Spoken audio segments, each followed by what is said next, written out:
Some people ask me, how do I train to get a body like that, especially my legs? Well, I'm going to take you through a typical leg session, but I do have to say it's more important to get your nutrition right. That is how you are going to build a body. Now, I'll let you into a secret. I actually only train legs once a week because what I wanted to do was build my upper body so it matched my legs, which I now have, but I still only train my legs once a week. I would recommend that you do twice a week because my legs are really well developed. I'm going to show you now exactly how I train legs. I'm staying here in Koh Phangan and we've got a great little gym there, but it is going to be quite a bit of a challenge because there's actually not very much leg equipment, or not what I'm used to. Hello fam, and welcome to my channel. My name's Melissa Neal and this channel is all about helping you if you're a woman over 40 or like me over 50, and I'm 57 now, get in amazing shape. And one of the things I get asked about all the time by clients is, help Melissa, what do I do when I'm traveling? So I'm making a whole series of videos on how I eat and how I work out. Luckily in this villa that I'm staying in, there's actually a gym.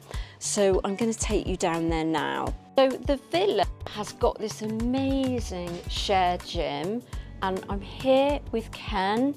We're going to train legs together and we're going to start off warming up our glutes. Even though Ken's a guy, he does do this with me. We're going to do hip abductors and hip adductors, and we're kind of going to superset them. So I'll show you how I do that. And that's just kind of going to get our glutes warm, because I tend to find my glutes, just like everybody else, glutes are a little bit lazy. And with all my leg exercises, I tend to be very quad dominant. So I want my glutes to warm up so that I'm bringing in my glutes on all my exercises. So I'm starting off on the hip abductor and I'm going to do standing ones and then go straight into seated ones. So I'm going to put my feet on the bottom there. I don't know whether you can get that, Ken, where my feet are. And then I'm going to gently lower and back up. So it's like the reverse position, and it's just going to hit your glutes on a slightly different angle.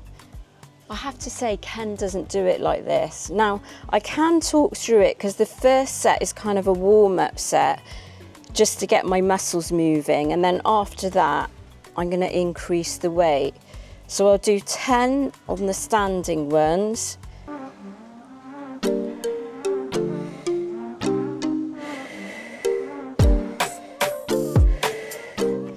So you want to do 8 to 12 and then turn round, and I'm going to do kind of 8 to 12 on the seated ones.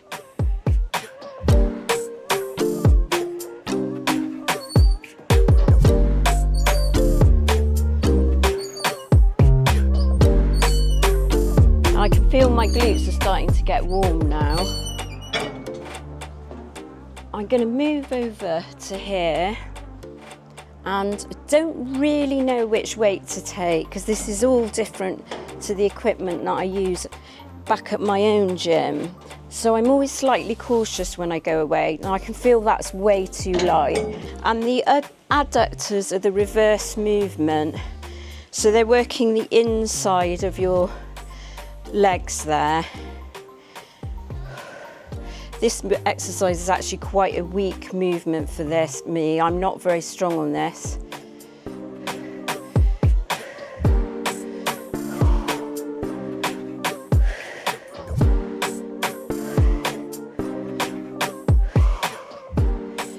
So that's it, that's one set.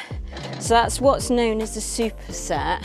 And what I'm going to do is I'm now going to increase the weight. We're going to do this together. So Ken will sit on one side while I'll do the exercise together, and then we'll swap over. And that's kind of the way that you do it with a partner. We're now going to do leg extensions, and this is, you know, a standard machine that you've got for leg extensions. It's slightly different from the machine that I'm used to. So this is what happens when you go away. So I tend to not go really heavy until I've got the feel of it. And that way I'm not going to sort of cause injuries. So I'm going to start off with a relatively light weight for me. So I think that is about 20 kilos there, 25 kilos. So it's kind of like, I think that would be about 40 pounds. And then I'll work my way up from there. Right, let's go. And so I'll just do 10 to 12 of these kind of warming up.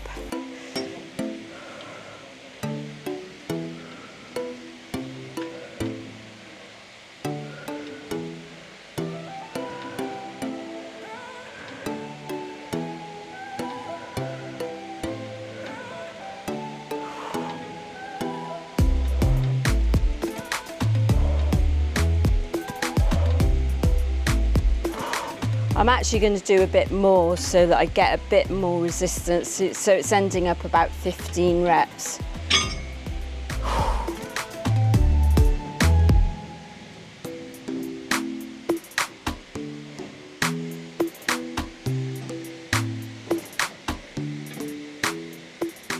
So I've put the weight up actually now by about 10 kilos.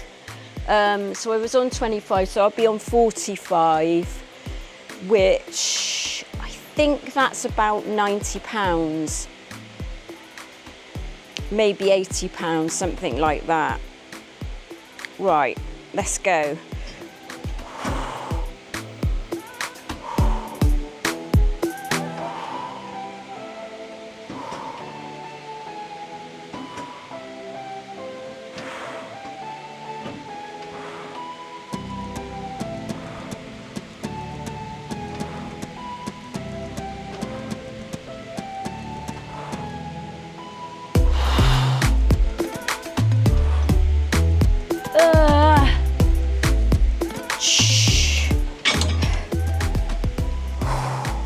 With the leg extensions, we're going to do 5 sets on these.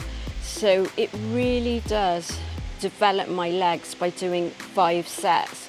And by the last 2 sets, I'm actually probably only going to be doing 5 or 6 reps. So I'm going to go like really heavy as I possibly can. I'm not going to film because it's going to be so hard that I can't actually talk through it. And that's what you're trying to achieve. You shouldn't be able to talk through it. So when people say to me they're doing follow along workouts with a lady talking through it, I'm thinking you're not working hard enough if you're able to talk through it. Next exercise is going to be a squat. Now we would normally do hack squats, but there isn't a hack squat machine. So Ken's going to be using a barbell and he's more comfortable than that. I'm going to be using a kettlebell. This isn't going to be as heavy as I would normally go, and that's okay because I'm in the sweltering heat.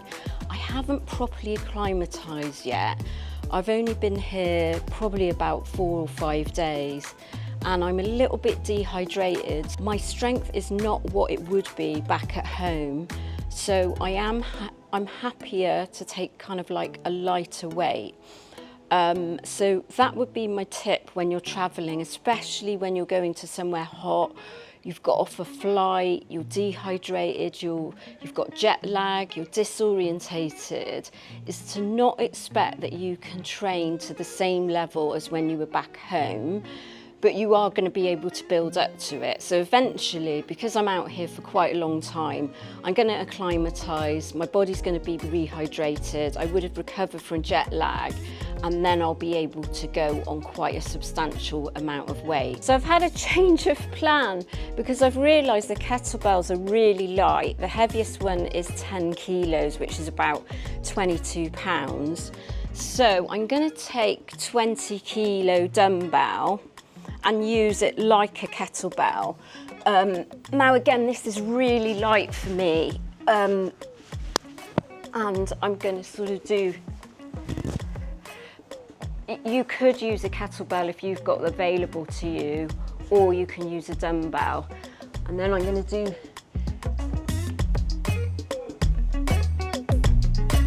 10 squats.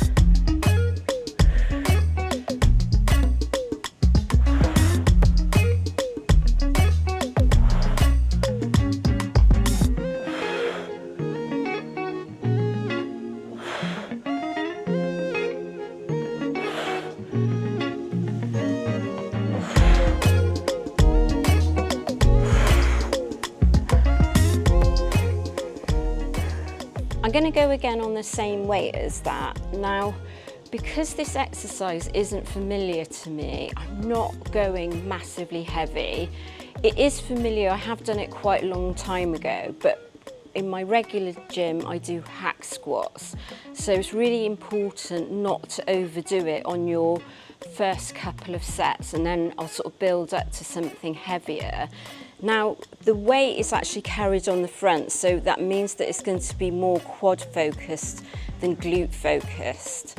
If you wanted something that had a bit more balance, you could have 2 dumbbells and have them by your side or over your shoulder, and then that's going to avoid you having the load loaded onto the front, which is going to be more quad focused. Obviously, if you want quads like mine, then stick to this method.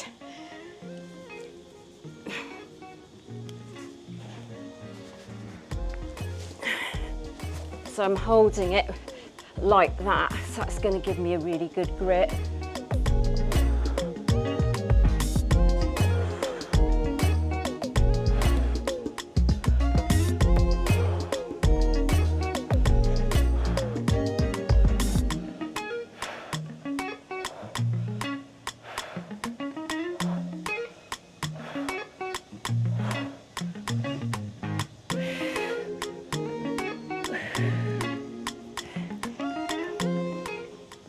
I'm going to go for the 5th and final set on these squats now.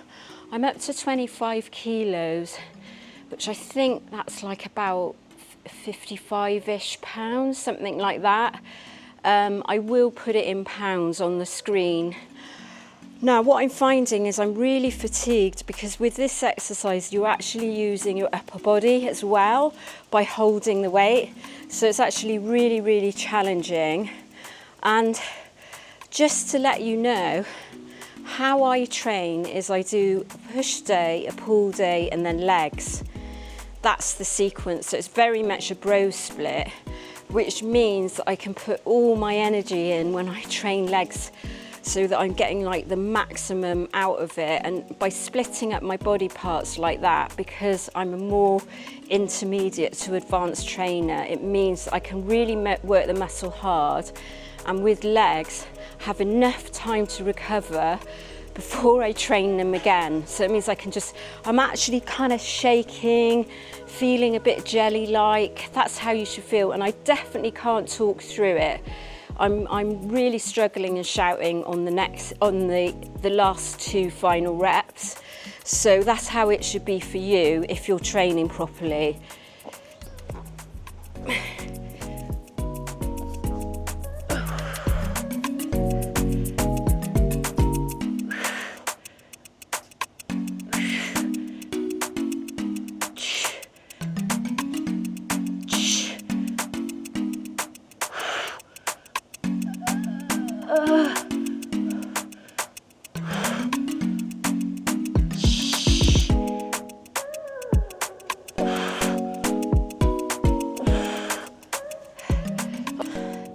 So I'm going to do RDLs with a barbell now. You could do, they're Romanian deadlifts.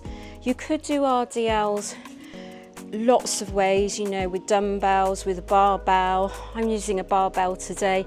You could also do lying leg curls if you've got access to that. They don't have a lying leg curl machine or a seated leg curl machine in this gym. So that's why we're going to do RDLs, because we now need to work our hamstrings, isolate our hamstrings a little bit more. So I'm just going to take the bar and go kind of hip width apart. You want the knee is slightly bent feet hip width apart. You are wanting to keep your back quite straight for this, but bending the knees.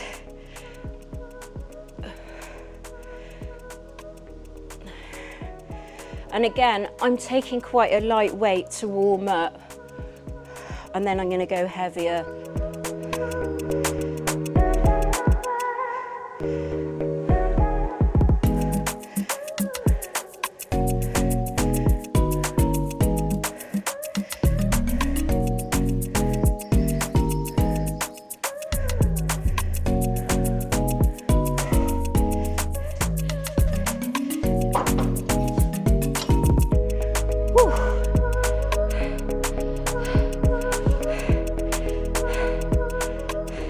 Final set now, so I'm going as heavy as I possibly can without causing injury, and that's really important because I could probably go heavier, but I'm just a bit concerned that I'm going to pull my back because I do tend to get problems with my back. RDLs are a bit better than doing a traditional deadlift if you have issues with your back, but you can still pull it. So it's really important that I stay on form and not push it to the absolute max on this one. But how I can make sure I'm working really well is having something called mind-muscle connection. So that's really focusing on working those hamstrings and making sure it's like a slow, controlled movement. So if you have any issues or niggles, which most people my age do, I'm 57, you're bound to have something wrong with you.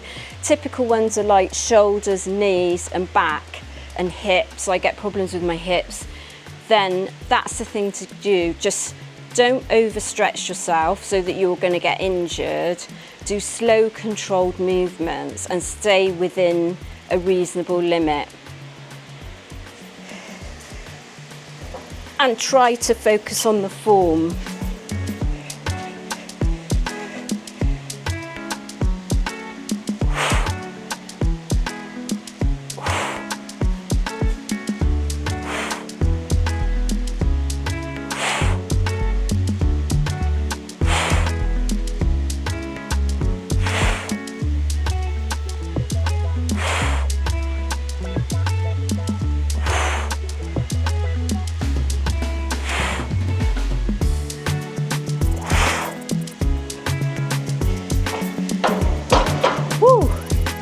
Yes, it's the final exercise now, and something that I really love to do in every workout when I'm doing legs is a single leg exercise.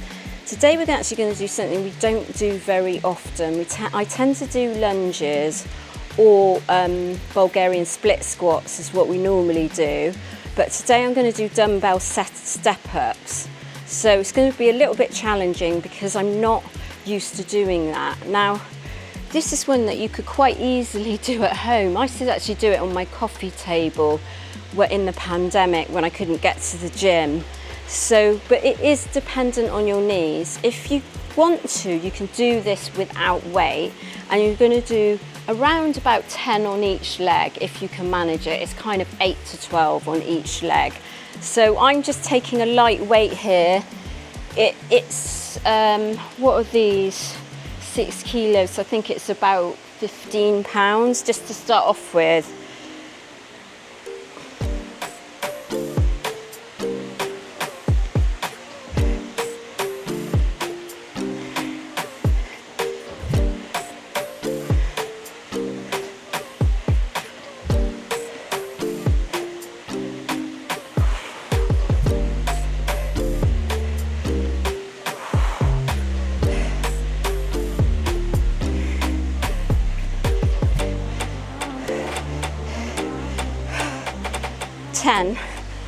So now I'm going to switch legs. So it's now my right leg.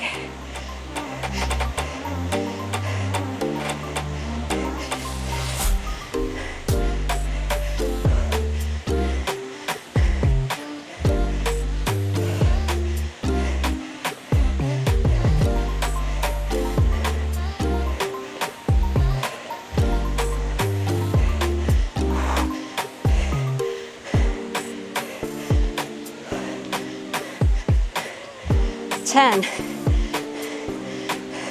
So what the beauty of that is, you're actually going to get a bit of cardio. It's going to make you out of breath as well. And those kind of exercises are a great finisher. But if you haven't done it before, always ensure you're starting off with a light weight or no weight at all. Whew. So we're going to do 3 sets of these because it is really quite tough. I'm now taking a higher weight, which is 8 kilos. I think that's probably about 20 pounds, something like that. So that's probably going to be the maximum I can do in this heat while I'm away, while I'm still recovering from jet lag, being on a flight and traveling. But as you get better at it, you can kind of build up the weight.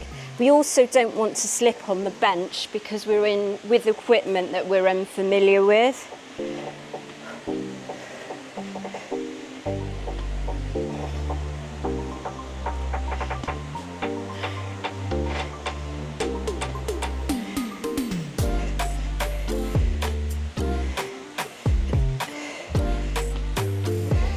Yeah, so that was it. That's a bit of a pared down leg workout compared to what I might do back in the UK.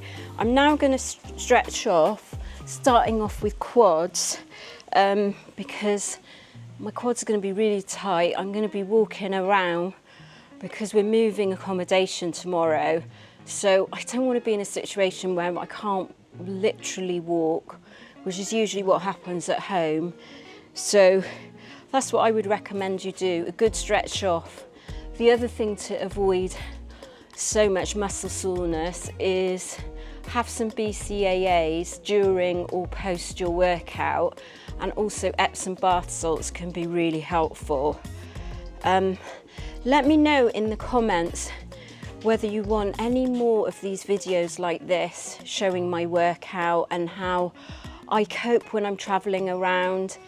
It is quite a bit of a challenge, but as I'm traveling so much at the moment, then I have to just get on with it really, and just use whatever facilities are available and whatever food's available. And usually what I've found, because I've now had a lot of experience of this, that I actually get by, and normally in the normal scheme of things, I won't go home having gained a load of body fat and looking out of shape.